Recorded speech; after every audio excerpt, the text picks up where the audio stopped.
me, and I'll marry you." The words, dripping with disdain, echoed across the sun-drenched tennis court. Teresa Langley, CEO of Langley Enterprises, stood poised and perfect, her designer tennis dress a stark white against the green court. Her blonde hair was pulled back into a severe, immaculate ponytail that left no room for error, much like the woman herself. She held her racket with a light but punishing grip, a weapon she wielded with the same ruthless precision she used in the boardroom. The charity match was a necessary nuisance, a performance for investors and the press, but her competitive streak was a fire that burned hot and constant. Losing, even in a meaningless game, was not an option. Her opponent, a rival CEO named Mark, was sweating through his polo shirt, but it wasn't his pathetic performance that had fractured Teresa's concentration. It was the man near the bleachers, the one quietly sweeping stray leaves into a long-handled dustpan. A ghost in a gray uniform, meant to be invisible. He had flinched, a sudden sharp movement, when a stray ball had rocketed off Mark's racket and slammed into the chain-link fence just inches from a small girl sitting on the lowest bench. His daughter, presumably. The janitor's sudden move had drawn Teresa's eye for a split second, a fatal lapse. The ball came back over the net, and she hit it wide. A collective groan rippled through the crowd of executives and socialites. It wasn't the lost point that angered her. It was the imperfection, the intrusion of the outside world into her controlled arena. She glared toward the janitor, who was now murmuring something to the little girl, his broad back turned to the court. Now, all eyes were on him. Owen Harper, the resort's janitor, stood frozen, his hand still on the broom. He turned slowly, his face a mask of quiet apology, but Teresa saw something else in his eyes, a flicker of fear, not for himself, but for the child who now huddled closer to him. The crowd of tailored suits and silk dresses chuckled, sensing a diversion. Teresa smirked, the familiar, cruel twist of her lips that her subordinates knew all too well. It was the smile she wore right before a hostile takeover. She was going to make an example of him. "What's the matter?" she taunted, her voice carrying across the court with chilling clarity. "Don't have the guts to play for a prize like me?" The laughter grew louder, laced with the casual cruelty of the wealthy and powerful. Owen's face flushed a deep red. He looked down at the broom in his hand as if it were an anchor weighing him down. He was a man used to being overlooked, to blending into the background. Being the center of attention was a nightmare, especially this kind of attention. Mocking, predatory. His eyes flickered to his daughter, Lily, whose small face was now filled with a terror that twisted a knife in his gut. She was pale, her skin almost translucent in the bright sun, and her eyes, wide and blue, were fixed on Teresa Langley as if she were a monster from a fairy tale. Lily's breath was coming in shallow little puffs, a rhythm he knew all too well. It was the prelude to one of her episodes, the terrifying moments when her fragile heart struggled to keep up. He had to end this. Now. He looked back at the CEO, and the desperation in his gaze hardened into something else, a flinty resolve that no one on that court could have possibly understood. It was the look of a man with nothing left to lose, a man who would walk through fire for the small, frightened girl on the bench. The prize money for this tournament wasn't just a number to him. It was a down payment on a miracle. It was a chance, however slim, to afford the surgery that could save Lily's life. His invisibility was a luxury he could no longer afford. He leaned the broom against the wall, the metallic scrape loud in the sudden hush. "Fine," he said, his voice quiet but clear, cutting through the murmurs of the crowd. "I'll play." A wave of shocked silence, followed by a burst of incredulous laughter, swept through the spectators. Mark, her opponent, looked utterly bewildered. Teresa's smirk widened. This was better than she could have hoped for. The janitor had taken the bait. She would dismantle him, point by agonizing point. It would be a lesson in knowing one's place. "Someone get the man a racket," she commanded, gesturing dismissively with her own. A young attendant, trying to stifle a grin, hurried over with a spare racket from the club's collection. He offered it to Owen, who took it without a word. He walked onto the court, his work boots scuffing the pristine surface. He looked out of place, a crow in a flock of peacocks. He didn't look at the crowd, at the sea of amused, disdainful faces. He looked only at Lily, giving her a small, almost imperceptible nod. "It's okay. I've got this." Teresa watched him, a predator sizing up her prey. His hands were calloused from manual labor. His uniform was worn at the elbows, and there was a weariness in his posture that spoke of long hours and little rest. He was nothing, a nobody. She would make this quick. "Let's make this interesting," she said, walking to her position at the baseline. "We'll play one set.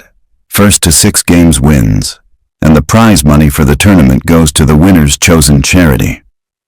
Her own charity, of course, was a foundation for corporate leadership, a self-serving monument to her own success.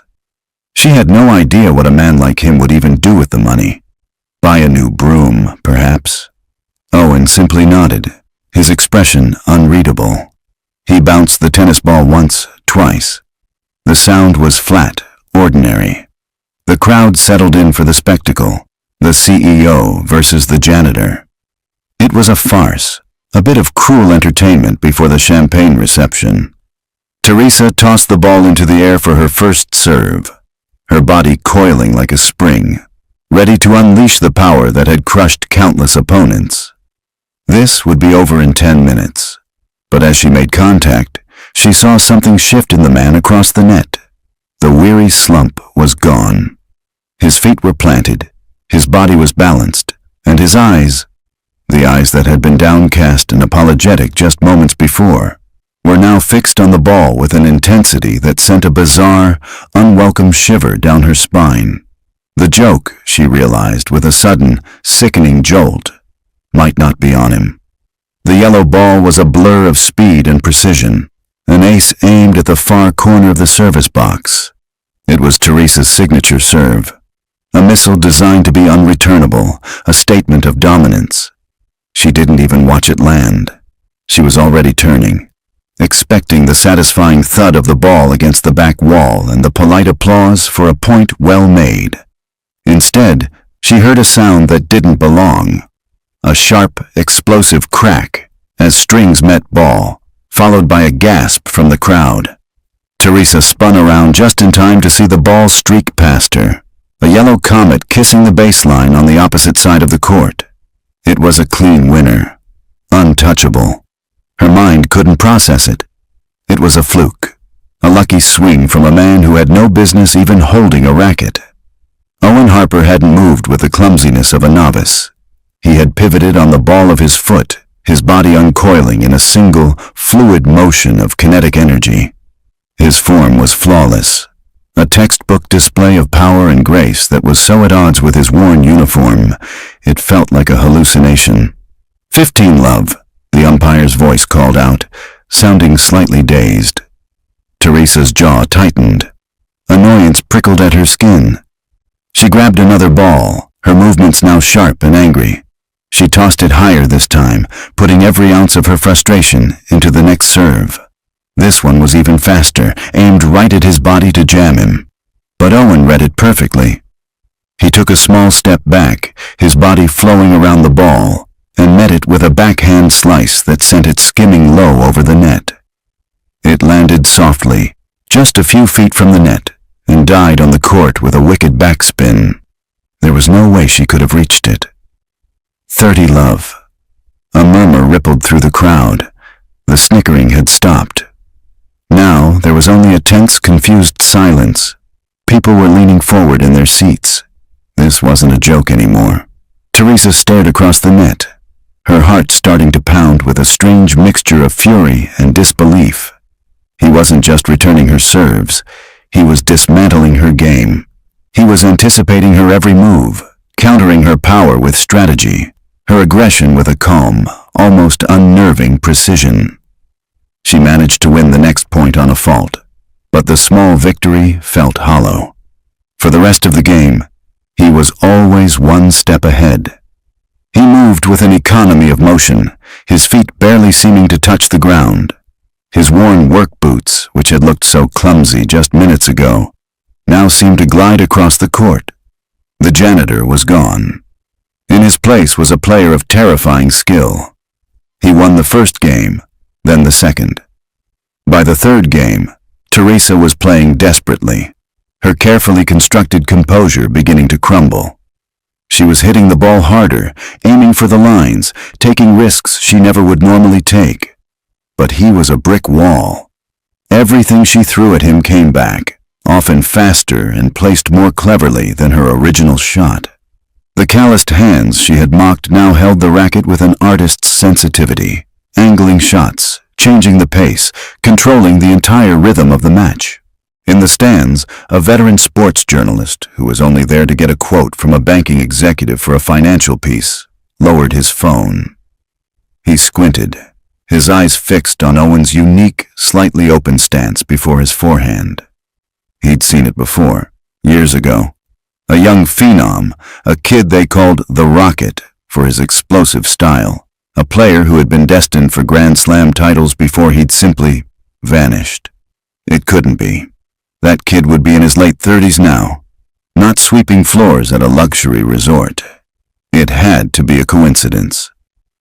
4-0, the umpire announced. The crowd was completely silent now, watching with a kind of breathless awe. They were witnessing an impossibility. The carefully ordered world of their social hierarchy was being turned upside down on a tennis court. Teresa walked to the sideline to towel off, her hands trembling. She wasn't just losing. She was being systematically humiliated. The man across the net wasn't even breathing hard. He stood at his baseline, his face impassive, but his eyes kept darting to the bench where his daughter sat. He wasn't playing against Teresa. He was playing for that little girl. She looked over at Lily. The child was no longer scared. She was watching her father with an expression of pure, unadulterated pride, her small hands clasped together. In her eyes, her father wasn't a janitor being mocked by a CEO. He was a hero. The realization hit Teresa with the force of a physical blow. She had tried to make this man small, to crush him under the weight of her status and power. But she couldn't. His strength didn't come from a corporate title or a bank account. It came from something deeper, something she couldn't touch or buy. She returned to the court, her mind reeling. The smug satisfaction was gone, replaced by a cold, unfamiliar dread. Who was this man? Where did a resort janitor learn to play tennis like a forgotten champion? Every blistering serve he fired at her, every impossible return he made, was another question she couldn't answer. The match was no longer about winning. It was about survival. She had to take a game, just one, to salvage a shred of her dignity. But as he tossed the ball to begin his own service game, his body coiling with the same latent power she'd seen in the world's top professionals, she knew. She wasn't just going to lose.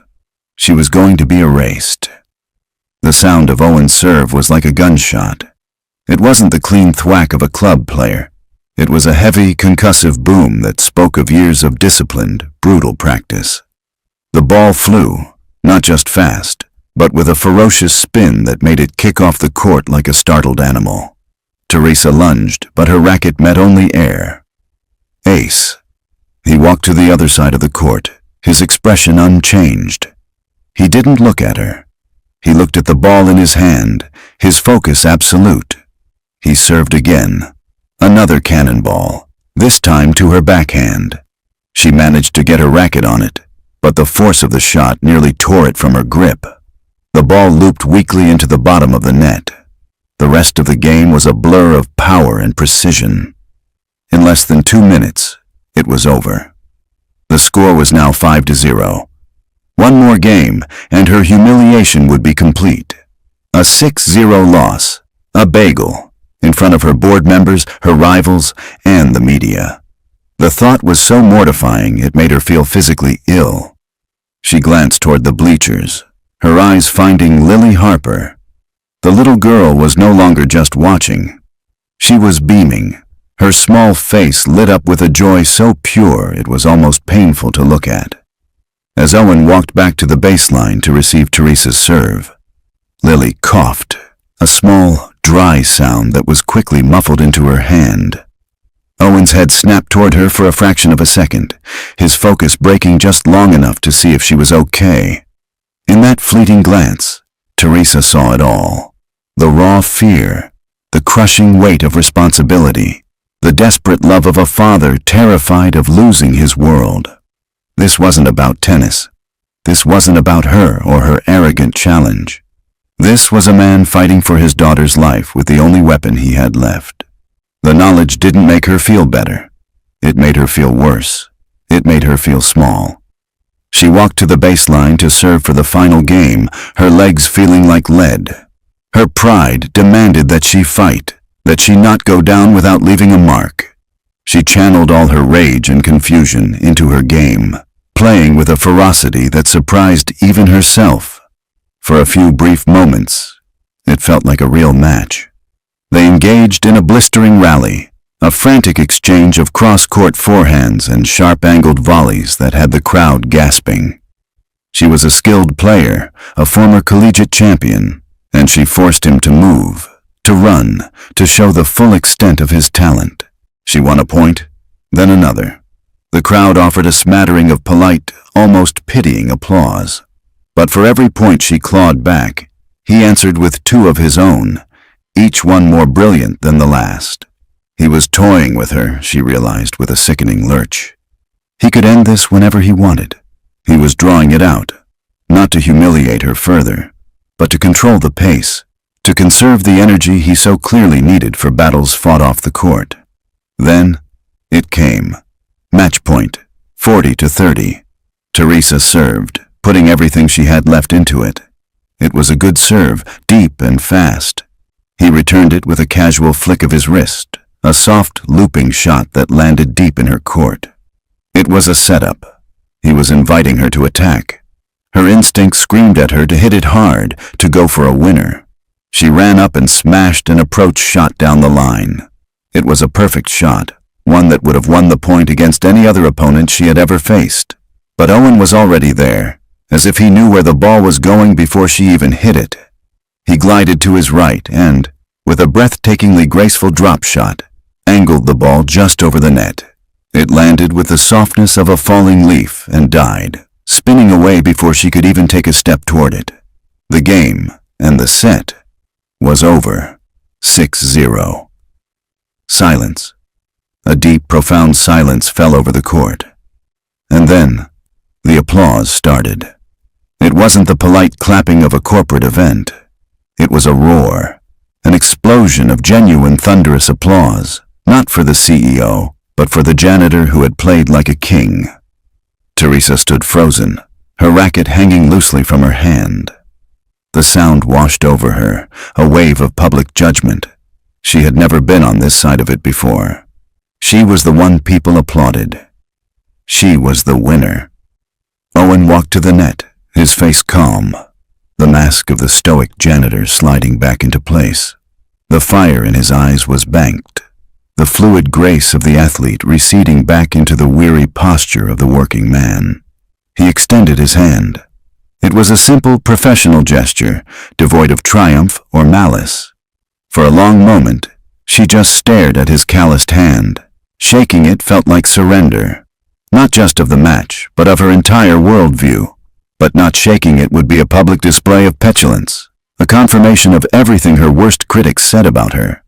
Her own hand moved, seemingly of its own accord, and met his. His grip was firm, his hand rough. The handshake lasted only a second, but it felt like an eternity. "Good game," he murmured, his voice low, before turning and walking away. He didn't look back. Teresa watched him go, her mind a chaotic storm of questions. He walked directly to his daughter, scooping her up into a fierce hug. Lily wrapped her arms around his neck, burying her face in his shoulder. At the edge of the court, the sports journalist was already moving, his notebook out, his face alight with the thrill of a career-defining story. Teresa was left alone in the middle of the court, the sound of the applause for another person ringing in her ears. The sun felt cold. The perfect orderly world she had built for herself lay in ruins at her feet, destroyed by a quiet man with a broom and a secret that was screaming to be told. The applause began to die down, replaced by an excited, frenzied buzz. People were swarming off the bleachers, their phones held up, trying to get a picture of the man of the hour. Owen held Lily tighter, turning his body to shield her from the sudden onslaught of attention. He just wanted to disappear, to melt back into the shadows where he belonged. But it was too late. A man with a press badge and the hungry eyes of a predator was already pushing through the crowd, heading straight for them. "That was incredible," the man said, flipping open a notepad. "Miles Davenport, Sports Chronicle. I have to ask, that forehand, the service motion, I've only ever seen it once before. You're Owen the Rocket Harper, aren't you? You disappeared after the circuit in 2015. Everyone thought you were. You're mistaken." Owen cut in, his voice low and tight with panic. He started to move away, trying to find a path through the throng of onlookers. "I'm no one. Just a guy who got lucky." "Lucky?" Davenport scoffed, easily keeping pace. "That wasn't luck. That was world-class talent.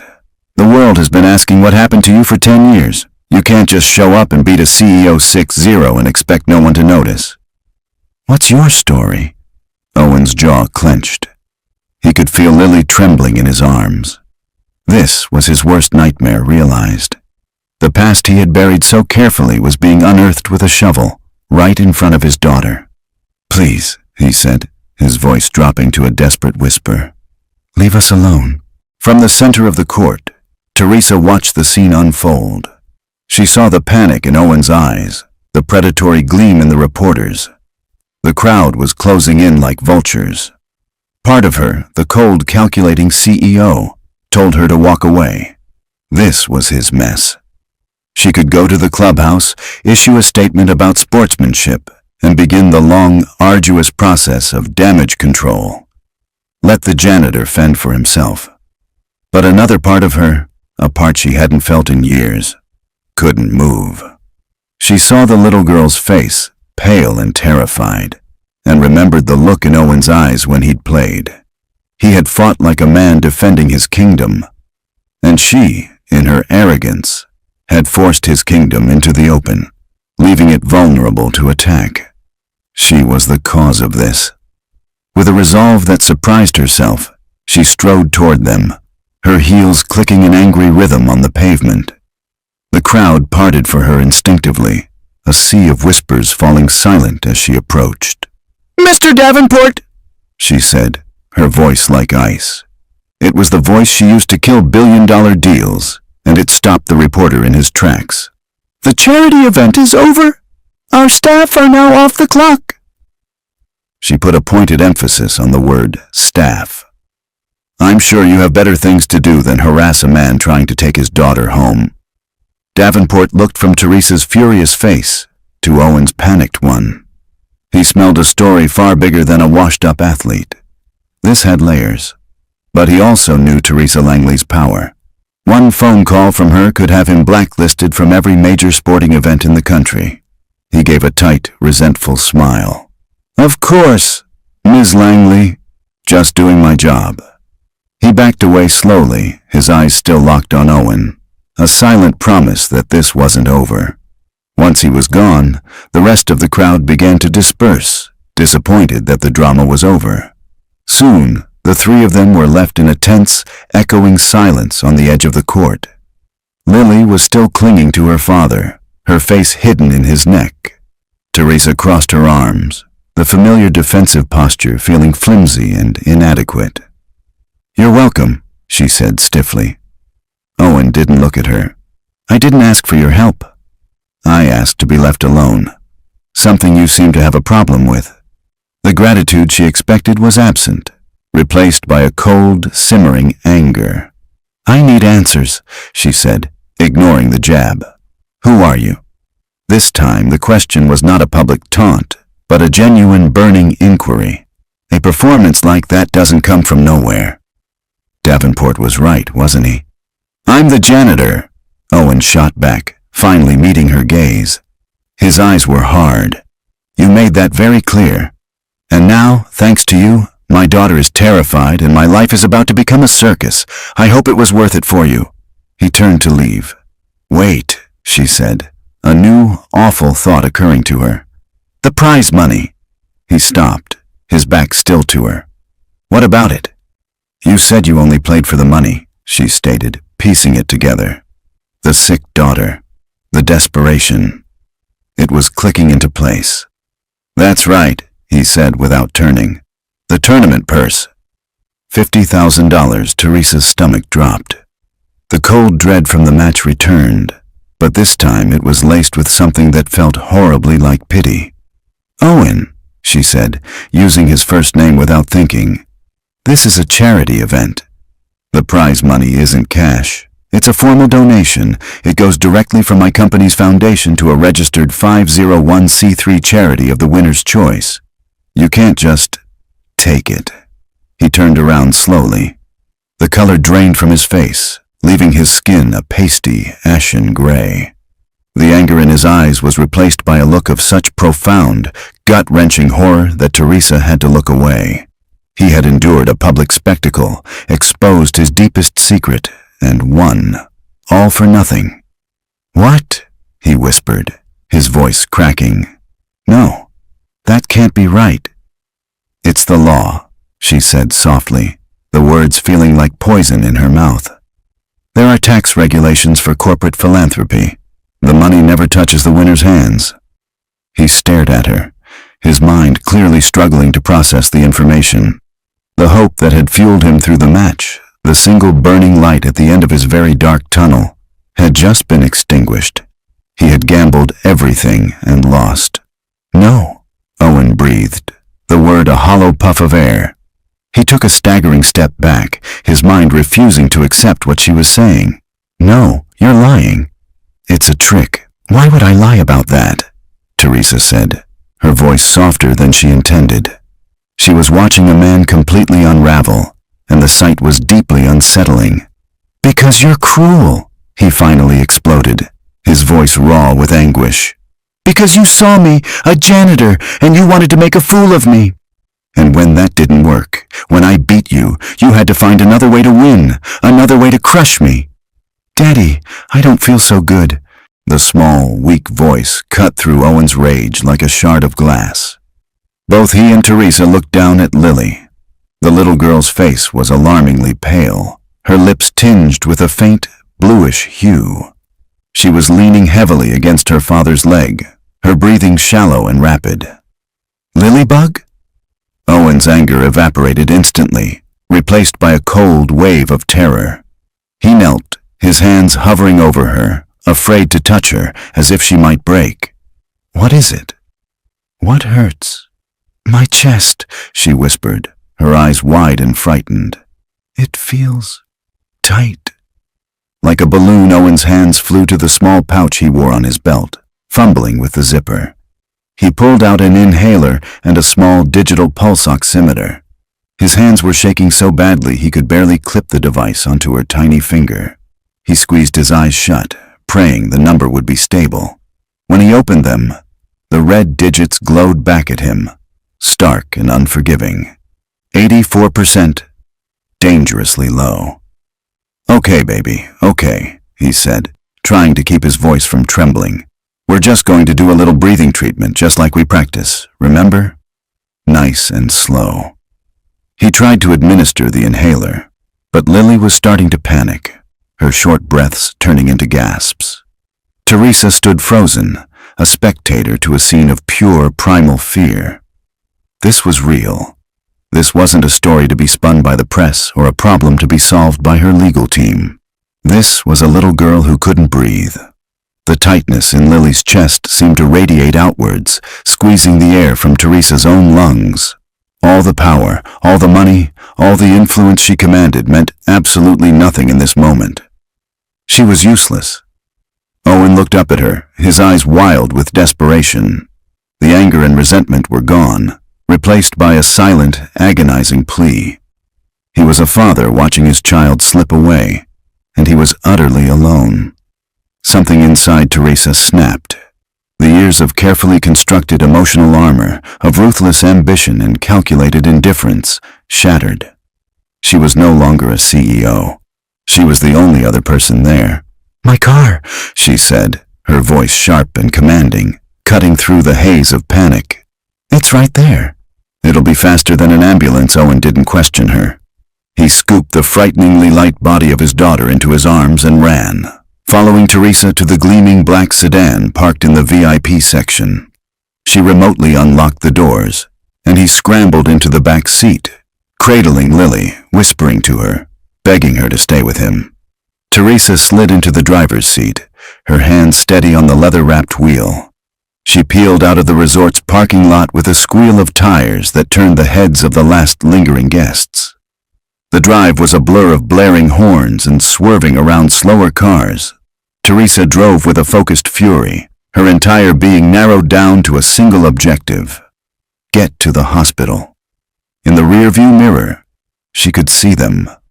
Owen had Lily's head resting on his chest, his hand stroking her hair. He was humming softly, a broken, tuneless melody, but his voice was a lifeline of calm in the chaos. He was trying to regulate her breathing with the sound, to give her an anchor. She saw him check the oximeter again. He didn't say the number out loud, but she saw his face crumple for a second before he smoothed it back into a mask of calm for his daughter. They were in their own world back there, a tiny island of two against an ocean of pain. And Teresa, the woman who had everything, was on the outside. A stranger looking in at a kind of love and terror she had never known. The $50,000 that was the source of all this felt like a pittance, an insult to the scale of the battle this man was fighting every single day. She pulled into the emergency bay of the city hospital, slamming the car into park long before it had fully stopped. "Go!" she yelled. Owen was out of the door before she finished the word, running with Lily into the automatic doors, his desperate cries for help echoing in the concrete garage. Teresa was left alone in the sudden, deafening silence of her car. The engine ticked as it cooled. The smell of expensive leather filled the air. On the back seat lay a discarded inhaler and a small pink ribbon that had fallen from Lily's hair. She stared at it, this tiny, insignificant object, and felt the full weight of what she had done. She had set a fire just to watch it burn, never imagining that a child's life was in the middle of the flames. She could leave. She could drive away, transfer the money to a respectable charity, and send an anonymous check to the hospital. She could erase this entire day, bury it under a mountain of work, and pretend it never happened. But as she reached for the gear shift, her eyes fell on the pink ribbon again. She couldn't. She wouldn't. She turned off the car, got out, and with a deep, shaky breath, she walked through the sliding glass doors of the emergency room, following the man whose life she had so carelessly broken into. The emergency room was a cacophony of controlled chaos. The air smelled of antiseptic, bleach, and a faint, metallic scent of fear. A baby was crying in long, panicked wails. A man with a blood-soaked bandage around his head was shouting at a nurse, and the overhead fluorescent lights hummed with a sickly, buzzing sound. For Teresa Langley, whose life was a curated sequence of silent boardrooms, hushed art galleries, and the serene quiet of her penthouse, it felt like a war zone. She was an intruder here, her expensive silk blouse and tailored slacks, a ridiculous costume in a world of scrubs, sickness, and raw human suffering. She found Owen in a small, crowded waiting area. He wasn't sitting. He was pacing, carving a frantic path in the worn linoleum, his hands raking through his hair.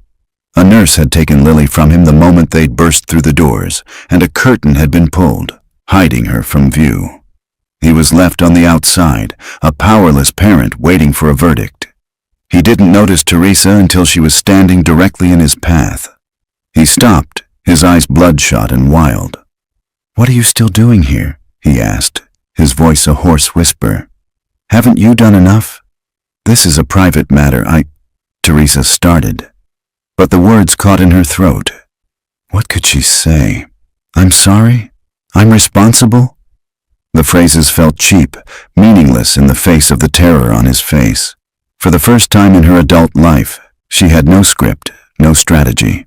She couldn't command this situation. She couldn't intimidate it. She could only stand in it.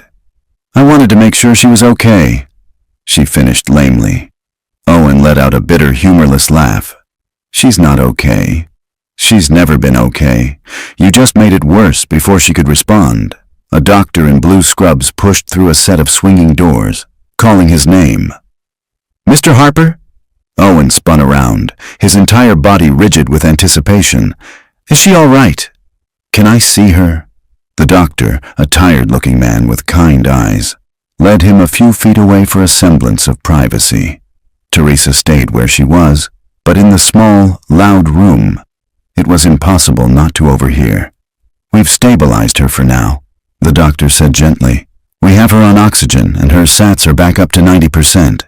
But Owen, that was a severe cyanotic spell. One of the worst she's had." "I know," Owen choked out. "The beta blockers aren't as effective as they used to be." The doctor continued, his voice low and serious. "Her heart is having to work too hard. We've been talking about this for months, but I think we're out of time. She needs the Fontaine procedure." Teresa watched Owen's shoulders slump, as if the doctor's words were a physical weight. "But it's not just the standard Fontaine," the doctor added. "Her specific case, the scarring from the initial surgeries. Dr. Alastair Finch over at the Children's National Institute has pioneered an experimental version, extracardiac, with a tissue-engineered graft. The success rates for kids with her complex physiology are promising. It's her best, and frankly, her only real long-term shot." "Dr. Finch." Owen repeated the name like a prayer and a curse. "We can't afford him. You know that. My insurance won't touch anything experimental. The cost is—" He trailed off, shaking his head in defeat. "I know," the doctor said with genuine sympathy. "It's $500,000 minimum, and that's just for the procedure itself, not the aftercare." He placed a hand on Owen's shoulder. "We'll keep her here overnight for observation. You can see her in a few minutes. Just try to be strong for her, okay?" The doctor gave Teresa a brief, curious glance before disappearing back through the doors. Owen just stood there, staring at the closed doors, looking utterly and completely broken. All the fight, all the fire she'd seen on the court, was gone. He was just a man who had hit a wall he could never climb, a wall made of money, a wall she could tear down with a single phone call. He stumbled over to a hard plastic chair and collapsed into it, burying his face in his hands. His shoulders shook with silent, racking sobs. Teresa watched him, and the last of her anger, her pride, and her resentment dissolved. It was replaced by a clarity so sharp and bright, it felt like a physical pain in her chest. She had done this. Her stupid, arrogant game had pushed him into the light, and the light had revealed an impossible, unbearable truth. She had the power to fix it. The thought was terrifying. It was a responsibility she had never asked for, a debt she didn't know how to repay. But walking away was no longer an option. It would be an act of cowardice so profound, it would poison the rest of her life. She walked over and stood in front of him. He didn't look up. "I'll cover it," she said. Her voice was quiet, but it cut through the noise of the ER. Owen's head snapped up, his face streaked with tears, his expression one of pure, uncomprehending shock. "What?" "The surgery," she said, her voice gaining strength, gaining certainty. "Dr. Finch, the $500,000, all of it. I'll pay for it." Owen just stared at her, his mouth slightly agape. He looked at her as if she'd just sprouted wings. There was no relief in his eyes, no gratitude, only a deep, bottomless suspicion. "Why?" he whispered, his voice hoarse. Why would you do that? Teresa met Owen's suspicious gaze without flinching. The question hung in the sterile air between them, heavy and sharp. Why? For a woman who always had a calculated reason for every action, the honest answer was a chaotic mess of motives she didn't fully understand herself. Guilt was the largest part, a bitter pill she wasn't used to swallowing. But there was something else, too. A sliver of admiration for the fight she'd seen in him, and a stark, jarring realization that for all her wealth, his world contained a depth of meaning that hers sorely lacked. "Because I broke your life open," she said, her voice low and even. "I put you and your daughter under a spotlight you never asked for, all for a cheap laugh. I was arrogant and cruel, and this is the consequence." She took a breath, forcing the words out. "This isn't charity, Owen. This is a debt, and I always pay my debts." He shook his head, a disbelieving scowl on his face. "A debt? You think you can just write a check and fix this? You think you can buy your way out of what you did?" "I don't know what I think," she admitted, the honesty feeling foreign on her tongue. "But I know that I have the resources to give your daughter the only chance her doctor says she has. Money is the wall standing in your way. For me, that wall doesn't exist. It's that simple. I don't want your money," he said, his voice thick with a pride that seemed almost suicidal in its intensity. "I don't want anything from you. We were managing. We've always managed. Managing." Teresa's patience, never a deep well to begin with, began to fray. Her pragmatic CEO brain took over. "Your daughter just had a critical medical event in the middle of a parking lot. Her doctor said she's out of time. You call that managing?" The words were harsh, but they were true. "This has nothing to do with me or you or your pride. This is about Lily. Are you really going to let her die because you don't want to accept help from me?" The brutal question hit him like a physical blow. He flinched, his eyes squeezed shut. He had no answer. Every protective instinct, every fiber of his being screamed at him to refuse, to run from this woman who operated on a level he couldn't comprehend. But the image of Lily, pale and gasping for air, was burned into his mind. A nurse pushed through the doors. "Mr. Harper? Lily's asking for you. You can go in now. 5 minutes." The interruption was a reprieve. Owen pushed himself to his feet, his body moving stiffly. He looked at Teresa, his face a battlefield of conflicting emotions. "I need to see my daughter," he said, the words a dismissal and a surrender all at once. He turned and walked through the doors without another word, leaving Teresa alone with his unspoken answer. She watched him go, then turned and walked purposefully toward the exit, pulling out her phone. She didn't need his permission. He was a father drowning in grief and pride. He couldn't see the lifeline right in front of him, so she would throw it to him anyway. She stepped out into the cool night air and dialed the number of her chief of staff, a woman who could move mountains before breakfast. "Mara, wake up, I need you," she said, her voice all business. "I'm sending you a name, Dr. Soren Hayes, a pediatric cardiac surgeon at the Children's National Institute. I want his office contacted first thing in the morning. Tell them it's on behalf of the Langley Foundation. We have a patient, Lily Harper, currently at City General. I want her transferred there by the end of the day tomorrow. Arrange for a private medical transport." She paused, listening to the sleepy but efficient affirmations on the other end. "Next, I want you to set up a new ring-fenced trust. Fund it with $2 million to start. It's to cover all medical and ancillary expenses for the Harper family. No limits, no questions asked. I want our top financial people to have it legally structured by sunrise, and Mara," Teresa added, lowering her voice. "One more thing. I need a complete, confidential background check on the father. Owen Harper. He's a former professional tennis player, went by the nickname The Rocket. He disappeared about 10 years ago. I want to know everything. Why he quit, the accident, his wife, his finances, his old sponsors. Everything. I need to know exactly who I'm dealing with, and it needs to be completely discreet." She ended the call just as Owen pushed back through the emergency room doors. He looked even more wrecked than before. Seeing Lily, so small and fragile in the hospital bed, had clearly taken its toll. He stopped when he saw Teresa, a weary resignation on his face. "Look, about your offer," he started, clearly about to argue again. Teresa cut him off, her tone leaving no room for debate. "Dr. Hayes' office will be calling you in the morning to schedule an immediate consultation," she said calmly. "A medical transport team is being arranged to take Lily to the institute as soon as she's stable. All of it is handled." Owen stared at her, stunned into silence. She hadn't waited for him to accept. She had simply done it.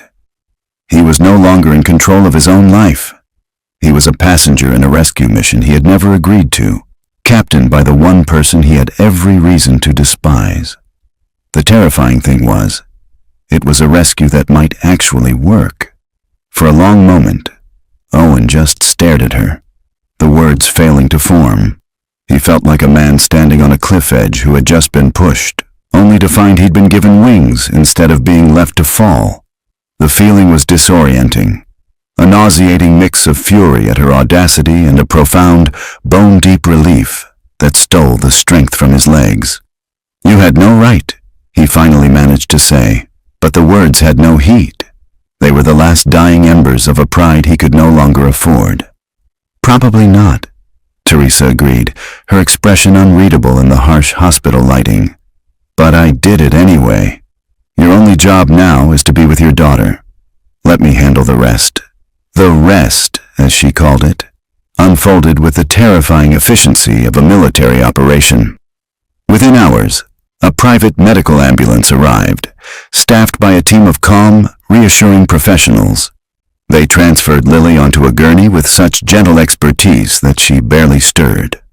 The journey to the Children's National Institute was quiet, the ride smooth and silent, a world away from Teresa's frantic, horn-blaring drive to the city ER.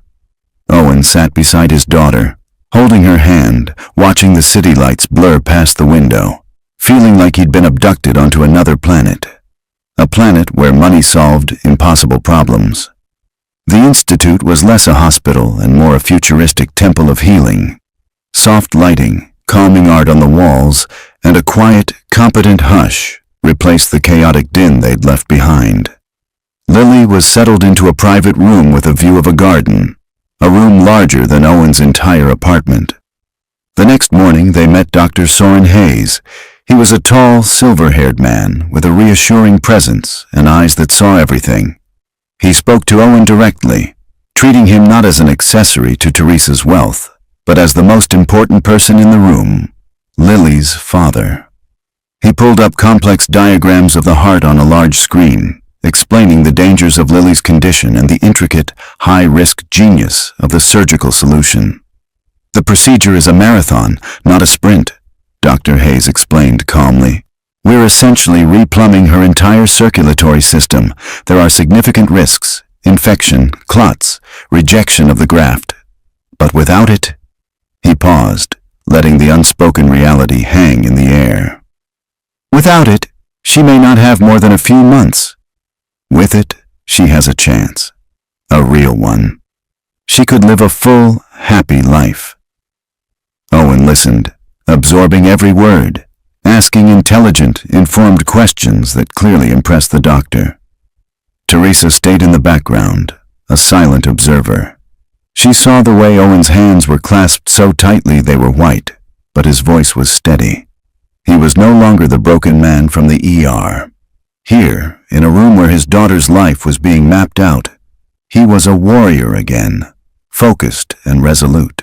Later that afternoon, while Lily was sleeping off the effects of a sedative from a new round of tests, they sat in the quiet of her room. The silence between them was no longer hostile, just heavy with unspoken thoughts. "My wife, Clara," Owen said suddenly, his voice soft. "She was a musician, a violinist. She used to say that the rests, the silences between the notes, were just as important as the notes themselves." He looked over at his sleeping daughter. "Lily has her mother's hands. I always thought she'd play Teresa found herself responding without thinking. My father was a businessman. He used to say silence was a weakness." a void to be filled with a better offer or a stronger argument. She gave a small, wry smile. "We come from very different worlds, Owen." "No kidding," he murmured, but for the first time there was no bitterness in his voice. It was just a statement of fact. A fragile truce was forming in the quiet of the hospital room, a shared moment of humanity. But it was shattered by the sharp, intrusive buzz of Teresa's phone. She glanced at the screen.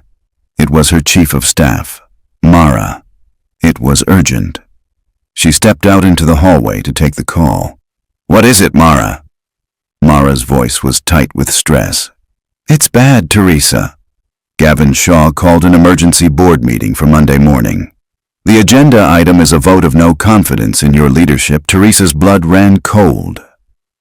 "On what grounds?" "It's the journalist, Davenport. He published the story. It's online now, and it's spreading like wildfire." Mara read the headline aloud, her voice flat. "CEO's charity match scandal. Did Teresa Langley pay off a janitor to cover a public humiliation?" The article is full of quotes from anonymous sources at the resort. It paints you as an arrogant bully, and Owen as a sympathetic victim you're now trying to silence with your money. Gavin is using it as proof that your erratic and emotional behavior is a liability to the company. He's framing the donation for Lily's surgery as hush money. Teresa leaned against the wall, the sleek, calm hospital corridor suddenly feeling like it was tilting. She had seen this coming, but the speed and viciousness of it still took her breath away. Gavin wasn't just trying to wound her. He was going for a kill shot. "He won't win," Teresa said, her voice a low growl. "I hope not," Mara replied. "But he has momentum." "The board is spooked. You need to get back here, Teresa. You need to fight this." She hung up the phone, her mind racing, 1,000 strategies and counter-moves vying for attention. She had built Langley Enterprises from the ground up, fighting off rivals and predators her entire life. She was not about to lose it now. She turned to go back into Lily's room and saw Owen standing in the doorway. He had overheard everything. The look on his face wasn't anger or pity. It was a dawning horror, the look of a man realizing he was not just the recipient of a rescue, but the anchor pulling his rescuer under the waves. Her act of salvation was going to cost her an empire. "I won't let you do this," Owen said, stepping fully into the hallway. The weary resignation was gone, replaced by a fierce, protective urgency. "I won't be the reason you lose your company. Call it off, all of it, the surgery, the trust. We'll find another way." Teresa turned, her phone still in her hand, and gave him a look of sheer disbelief. "Another way? We just sat in a room with one of the best surgeons in the world who told you there is no other way. Are you listening to yourself?" "It's my problem, not yours," he insisted, his voice rising. "I'll sell my story to that reporter, Davenport. I'll do interviews, I'll figure it out. But I will not let you be destroyed because of me." "You think Gavin Shaw cares about you?" she shot back, her voice sharp as steel. She was in her element now, a battlefield of corporate warfare. "This isn't about you, Owen. It was never about you. You're just a pawn he's using to get to me. He's been trying to build a case against me for years. If I back down now, if I show a single moment of weakness, he wins. Is that what you want? For a man like that to win?" She took a step closer, her eyes blazing. "He's not just coming for my company. He's coming for your daughter's only chance.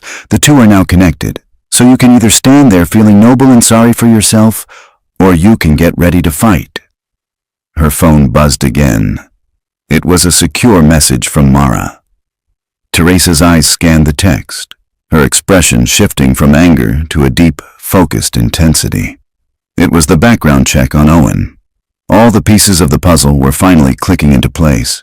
She looked up at him, seeing him in a new light. "Owen, the Rocket Harper," she said softly. "Youngest player to ever win the Miami Open. You were sponsored by Blackwood Athletics. You were unstoppable." Owen flinched as if she'd struck him. "Don't." She ignored him, her mind assembling the facts into a strategy. "You married Clara Reyes, a violinist with the City Philharmonic. 8 years ago, you were both in a car accident. A drunk driver ran a red light. Clara was killed instantly. You sustained a compound fracture to your left knee, ending your career. The trauma of the accident triggered a latent genetic condition in your daughter, Lily. Her heart was damaged. You sued the driver, but he was uninsured and had no assets. You got nothing. Owen stared at her, his face ashen. How do you know all that? And Silas Blackwood, she continued, her voice relentless. The owner of Blackwood Athletics. He tried to sue you for breach of contract when you couldn't play anymore. The press crucified him for it, so he dropped the suit, but your relationship was destroyed. He's a vindictive, bitter man, and I'd be willing to bet he's the anonymous source feeding information to that reporter right now. She finally paused, letting the weight of his unearthed past settle in the sterile hallway. They've written a story about you, Owen. A story where you're a fraud and I'm a monster. It's a simple, ugly narrative, and right now, it's winning. So what do? He whispered, the fight draining out of him, replaced by a cold dread. We tell a better story, Teresa said, her eyes glinting with a familiar predatory light. We tell the truth. She looked him straight in the eye. Gavin's board meeting is Monday. We're not going to hide. We're going to go on the offensive. Sunday night, we're doing a live primetime television interview. You and me. Together. The color drained completely from Owen's face. What? Number? Absolutely not. I've spent the last 8 years hiding from that story. I will not put my daughter through that. I will not sit in front of millions of people and talk about the worst day of my life. You have to, she insisted, her voice softening slightly but losing none of its urgency. Don't you see? The only weapon we have against a lie is the truth. The world doesn't see a grieving father who gave up everything for his child. They see a janitor who pulled a fast one. We have to show them who you are. Who we are. She saw the terror in his eyes, the deep, instinctual need to run and hide. She reached out, her hand hovering for a moment before she placed it gently on his arm. It was the first time she had touched him outside of that perfunctory handshake. I know I am the last person you want to trust, Owen. I know I did this, but we are in this together now. They're calling you a fraud and me an unstable mess. The only way to win is to show them a father fighting for his daughter and a woman who, for once in her life, is standing for something more than a stock price. Please, she said, the word feeling strange and powerful. Help me fight for us.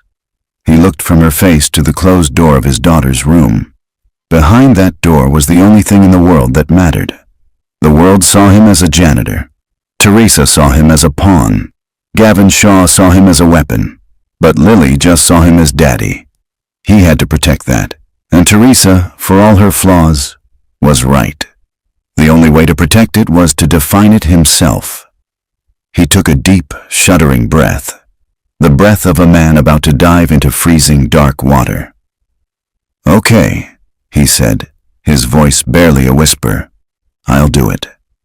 The television studio was an ecosystem of controlled panic. Technicians scurried through a forest of cables. Producers whispered urgently into headsets, and the air itself felt charged with a low-voltage hum of anticipation. Owen sat stiffly in a plush armchair under lights that felt as hot and unforgiving as the sun on that fateful tennis court. His hands were clammy, and his heart was pounding a frantic rhythm against his ribs. This was infinitely more terrifying than facing down a Grand Slam opponent. Beside him, Teresa Langley was an island of perfect calm.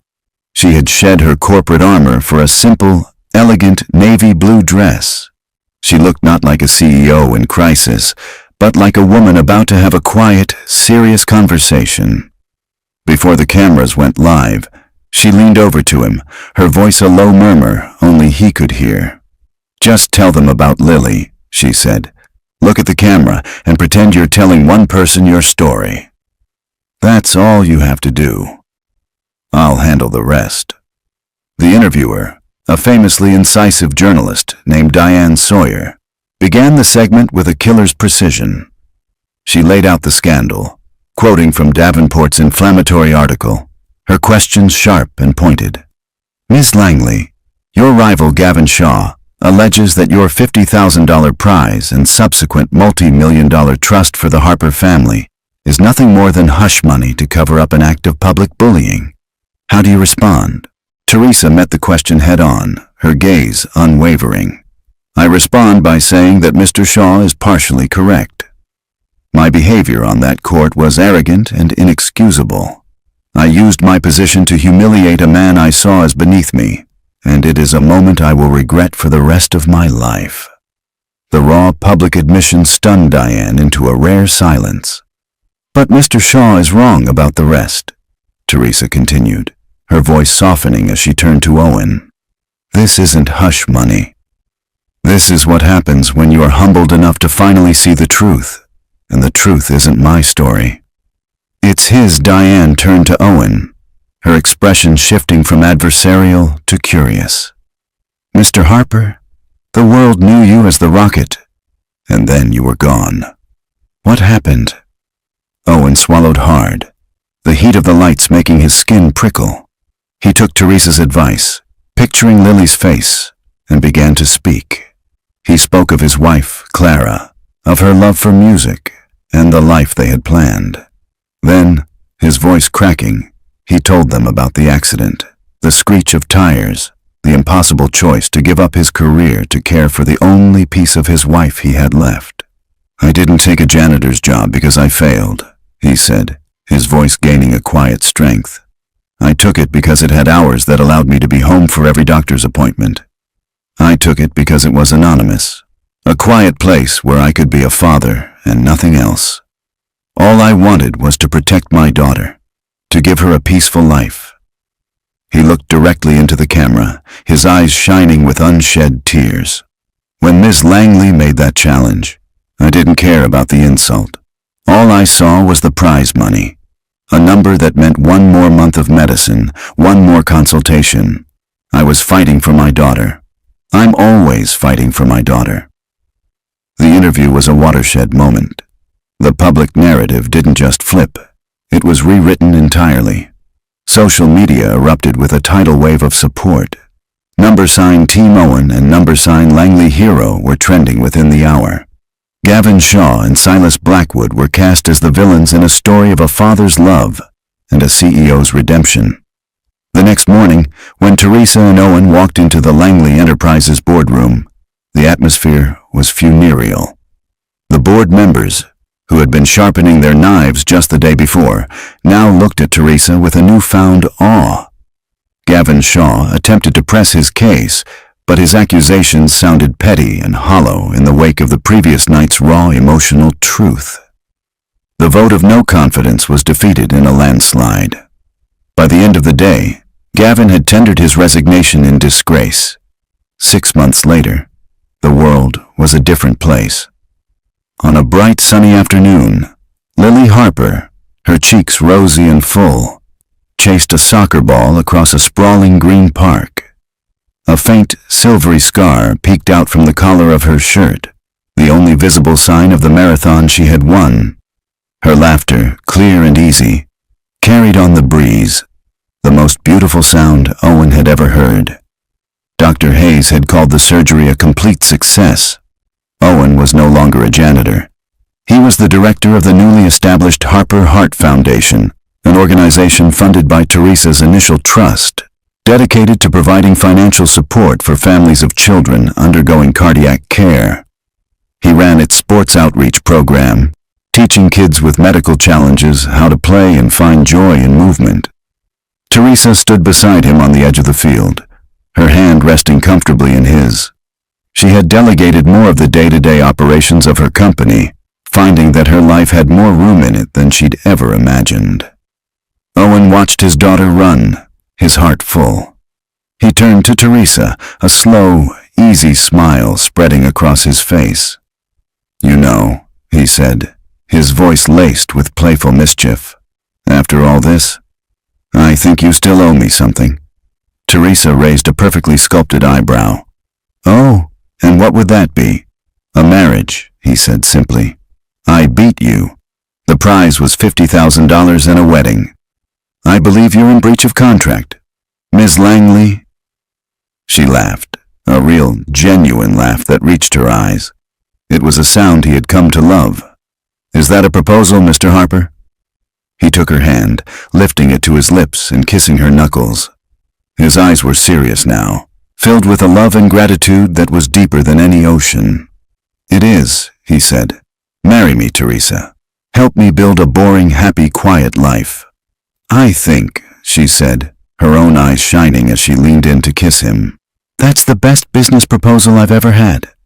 Lily, seeing them, came running over, throwing her arms around both of them in a fierce hug. And there, in the afternoon sun, the CEO, the janitor, and the little girl with the mended heart stood together. A family finally whole. And that's a wrap on this story. But, the conversation doesn't have to end here. Let us know down below what part of the world this reached today, and maybe one word that says how it made you feel. It's incredible to think we're creating this sort of map of emotions together. What we're trying to do here is build a home for stories that actually matter. Stories about getting back up, about forgiveness, and that quiet kind of strength.